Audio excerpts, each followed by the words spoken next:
খেদি আহিছে কি চাই আছ অৰ্জুন পলা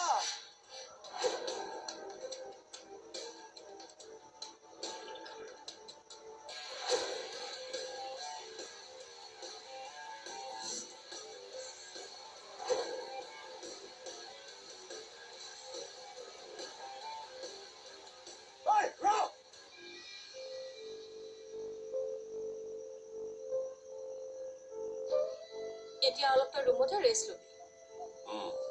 ল'ম বাৰু কিন্তু তই এটা কাম কৰচোন তাক থানাৰ পৰা আনিলে নে নাই ফোনটো কৰি সোধচোন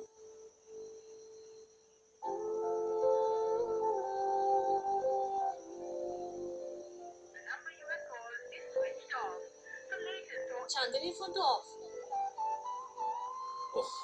তেতিয়াহ'লে তাৰ নাম্বাৰটোতে কৰচোন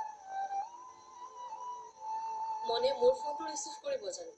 নকৰিব নেকি মোৰ ফোনতো সি ৰিচিভ নকৰিব বয়ৰ ফোনটোতে আকৌ এবাৰ কৰচোন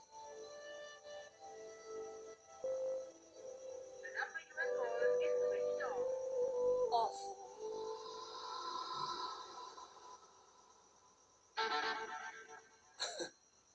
দাদা কি হৈছিল আপোনাৰ দাদাই মোক কথাটো ক'লে ঘৰখনত কোনো নথকাৰ কাৰণে নাৰ্ছিং হোমলৈ যাবলৈ নোৱাৰে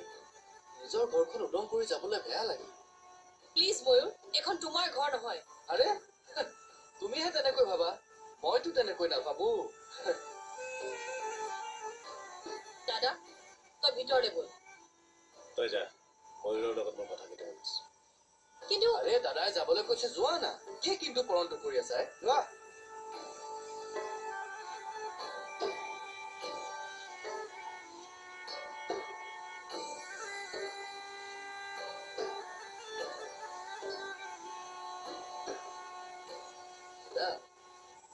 চিকিৎসা কৰা পইচা লাগিব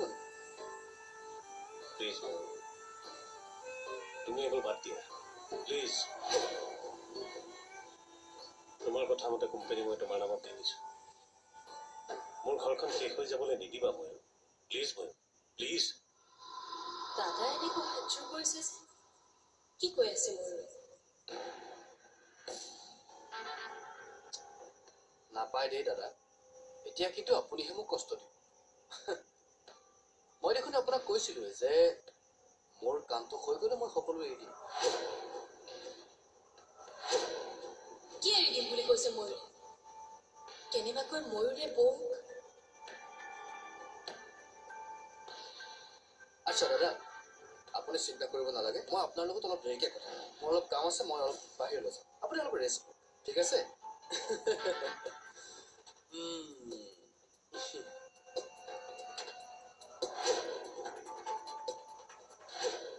অৰ্জুন তুমি কথাটো বুজাই নাই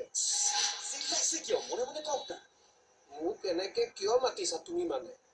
এইটো সময় এতিয়া খুলি ক'ব লাগিব নেকি চকুৰ সন্মুখত মনে অফিচত কি কৰিছিলে পাহৰি গ'ল নেকি এই বেকগ্ৰাউণ্ডটো পুৰণা হ'ল কি কথা কয় দেই দিনত মনে মনে মাথা ফালিব লোৱাটো পুৰণা হ'ল কথাটো পুৰণা নহয় কিন্তু তোমাৰ ভয়টো কিন্তু পুৰণা মনে বুজি পালেতো তোমাক একো নকয় আপুনি বিয়া দি দিব পাৰিব মোৰ মুখৰ কথা আৰু চাইনিজ মাল একেই মানে গেৰেণ্টি দিবলৈ অসুবিধা আপুনি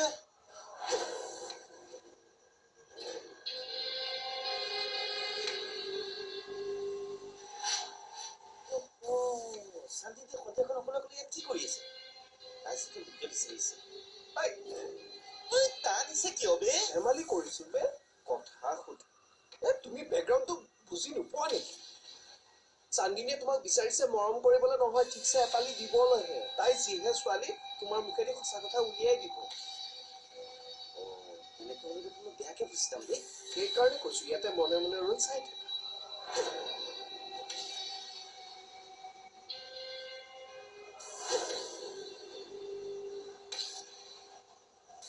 কোনে গ'লো একোৱে নাই দেখোন কি কৰোঁ মই এতিয়া তাৰ কিবা এটা হ'লে মোৰ কি হ'ব সি ভাবিব নোৱাৰে নেকি পাগলটোৱে মৰি থাকিলে গম পাব মোৰ অভাৱ কি এতিয়া খেয়াল ৰাখি থাকো যে তাই নিজে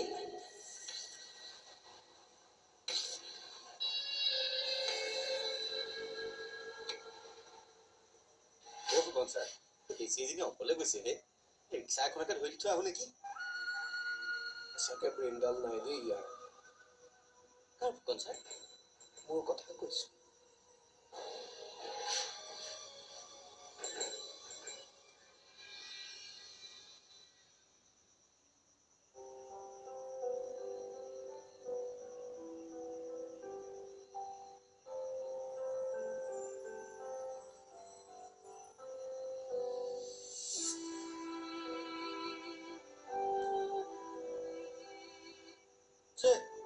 জোৱাই বিচাৰি মাজনী ককাইদেউ কোনো নাইকিয়া এই জোৱাইটো জোৱাই নহয় জ্বলাই খোৱা মেচিনে হ'ল আপোনাক জ্বলাই খোৱা মেচিন ইয়াতে আছে জোৱাই তুমি মই তোমাৰ কথা কোৱা নাছিলো নহয় এই হেৰিয়াৰ জোৱাইকৰ কথাহে কৈছিলো কম জ্বলাইছেনে তোমাৰ নিচিনা ভাল নহয় নহয় জোৱাইটো কাৰ জোৱাই হেৰিয়াৰ এই নামটো মনলৈ অহা নাই পাক লগা নাম মোৰ পৰা আপুনি কথা লুকাব নালাগে আপুনি কোৱাটোৱে সঁচা মই সকলোকে জ্বলাই খাওঁ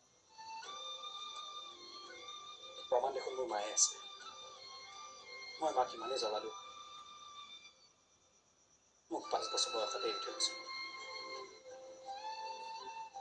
ভাবিলে নাই ইয়াৰ লগত আৰু থাকিব নোৱাৰি জীৱনটো শেষ কৰি দিব মই তেনেকৈ কোৱা নাছিলো বহুত কথা মোক ক'বলৈ নালাগে দেউতা নুবুজাৰ ভাৱহে ধৰো কিন্তু সকলো মই বুজো মই জেললৈ যোৱাটো ভাল আছিল নেকি কি কথা কোৱা হে জোৱাই তোমাক পুলিচে নিয়াৰ পিছত ককাইদেউ আৰু মাজনীৰ মুখখন দেখিবলৈ কেনেকুৱা হৈছিল তুমি চাব লাগিছিল তেতিয়াহ'লে তুমি এনেকুৱা কথা নকলাহেঁতেন জোৱাই তুমি ভাল ল'ৰা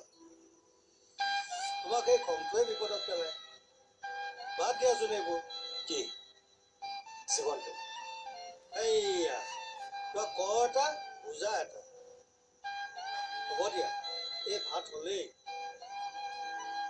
খাই পেলাই শুই থাকা দাদাহঁতক জগাবলৈ হাত দিম বাৰু হা